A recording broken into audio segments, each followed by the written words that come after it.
Exatamente. Se ele não perde Bebiano e não perde Moro, ele estava muito bem representado dentro do seu governo. Eu acho. Eu concordo que a sua linha de raciocínio tem, assim, todo proveito. Agora, a grande pergunta é, qual seria o preço dessa manutenção?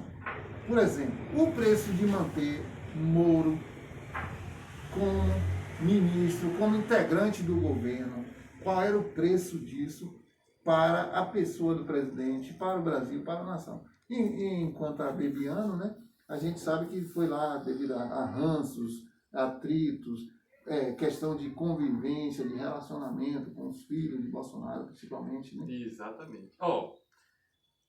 Caso Moro, eu quero acreditar que essa saída dele tem a ver com a interferência de Bolsonaro à PF.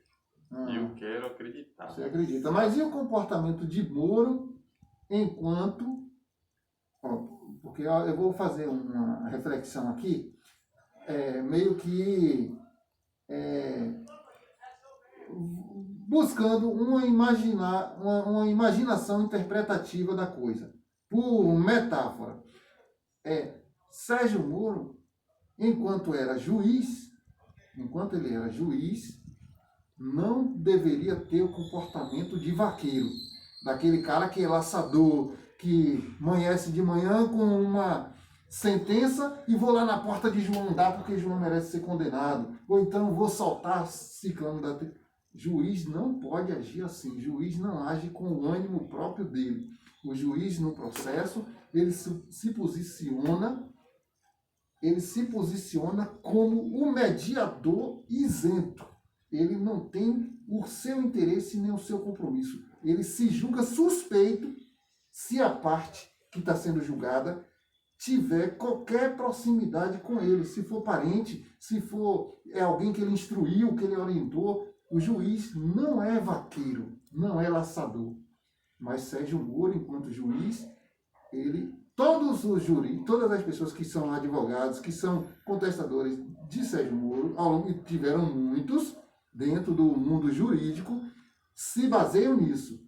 O juiz tem que ser imparcial. Ele não pode ser o juiz marqueteiro que vai para a TV de manhã dizer que condenou aquele grupo e que vai condenar e que vai fazer... Juiz não é para isso. Enquanto juiz, Sérgio Moro se posicionava como vaqueiro.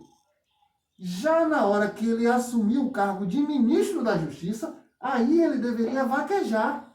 Aí é para ele ser um cara laçador, pegar a Polícia Federal, desenvolver operações, marketizar, botar o nome, ir para a imprensa, dizer, nós estamos trabalhando, vamos detonar, combater o tráfico, a corrupção, fazer operações, colocar o espírito vaqueiro nos trilhos, porque ele estava numa função que é eminentemente vaquejada, vaquejador.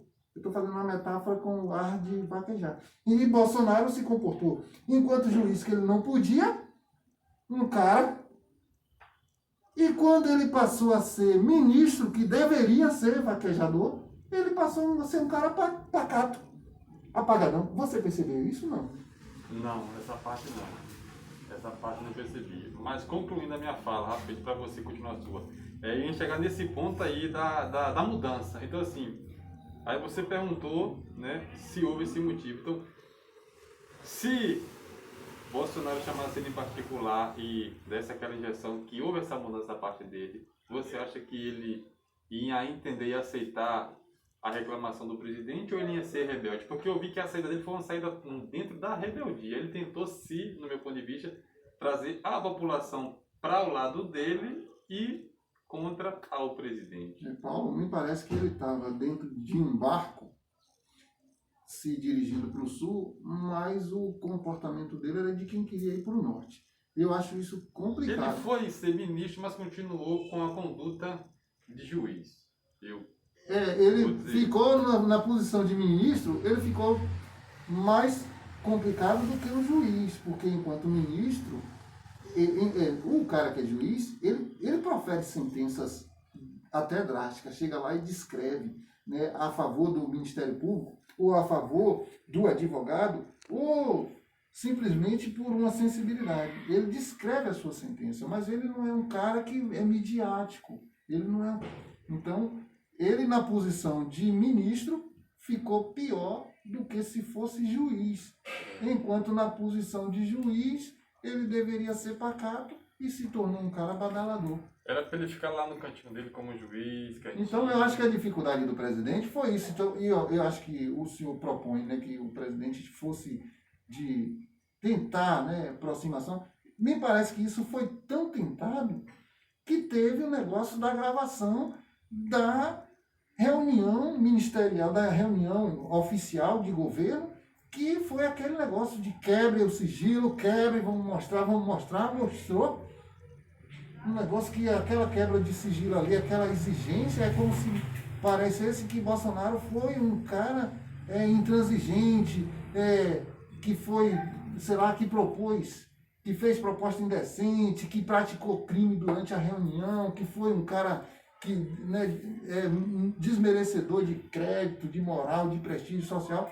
Foi uma coisa absurda aquilo e uma coisa também inédita, nunca se viu na história.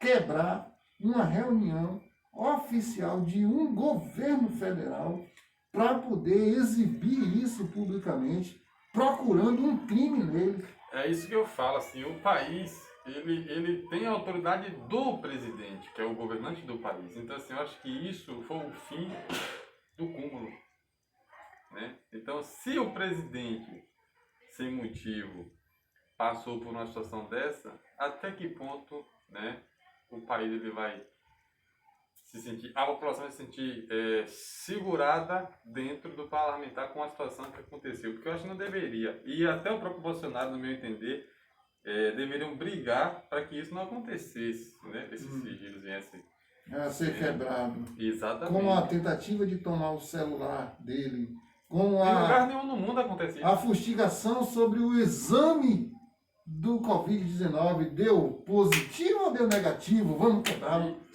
sigilo. Então, assim, quem é o presidente do país? É aí onde o senhor me disse, eles não vão achar motivo para poder impeachment Bolsonaro. Me parece que motivo eles não precisam mais, porque já tentaram coisas absurdas. E a qualquer hora, quando não se tem o pretexto mais apropriado, se inventa. Se for lá ler Maquiavel, vai ver que está lá escrito, vai ver que o carlismo aqui também desenhava muito isso, né?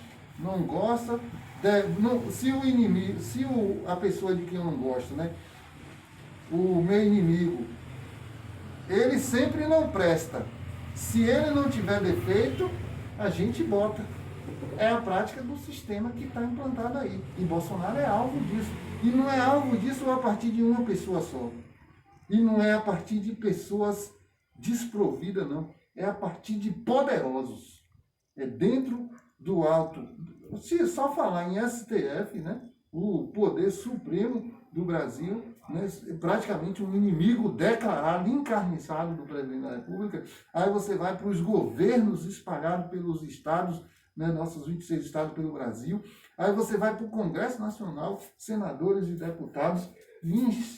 Onde é? Aí eu te pergunto, Mourão é bolsonarista? Aí eu te pergunto, o outro ministro da Economia é bolsonarista? Quem é que está dentro desse mesmo barco, seguindo na mesma direção? Você sabe me responder? Não. Bom, se eu for lhe falar que o Mourão é ou não é, eu vou estar errando. Então, assim, eu prefiro não responder, porque eu sei que ele é o vice-presidente. Agora, se ele é, eu não vou ter que responder, né? Tá dentro do barco.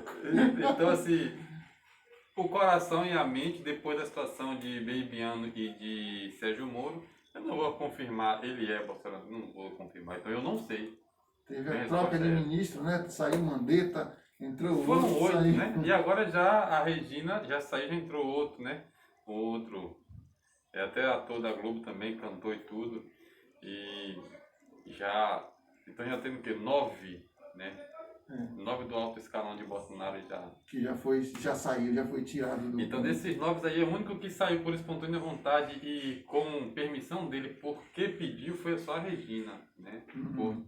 alegar a saudade da família e tal, então queria se desligar. Ele até tentou deixar ela em São Paulo, que é onde a família dela mora, mas ela não quis e ela pediu para sair, então ele aceitou e entraram em um acordo e saíram normal. Mas o resto tudo saíram em questão de discórdia, por um motivo aqui, um motivo ali, uma conversa daqui, outra conversa dali, mas ela foi a única mesmo que saiu com a cabeça erguida, né? E deixou as portas abertas se um dia precisar, né? E quando a gente fala de Mourão, a gente fala de Forças Armadas, né? A gente fala de uma avalanche de gente que seria a ala de suporte ao presidente da República.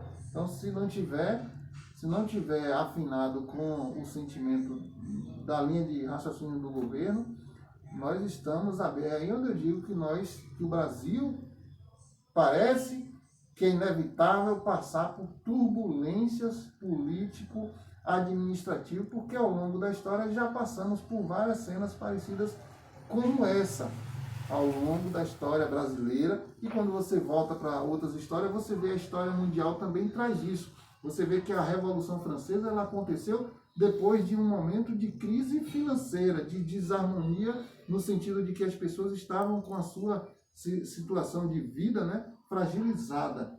A Revolução Francesa, que é um marco de 1889 no mundo, onde o governo, né, tinha a corrupção mandando, né, a sede do poder tinha os impostos, eram 3 camadas sociais.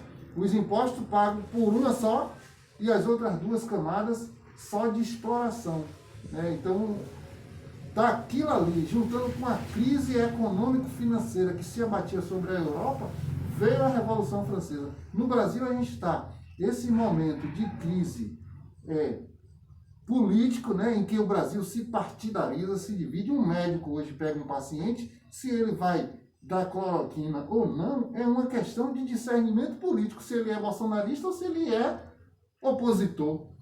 E isso tudo vem fazendo no Brasil trazendo para o Brasil um clima de pobreza que deve aparecer logo em seguida, após esses momentos aqui que a gente vai passar, vai vir uma crise financeira que vai se abater, e a crise financeira move a população e agora pelo sentimento da barriga, pela necessidade, pelo clamor, e isso aí vai trazer situações em que o impeachment, que antes talvez o povo não atribuísse ao presidente culpa, já com a fome, com a necessidade, com a calamidade econômica, o raciocínio do povo passa a não ser mais um raciocínio natural de considerar passado, não.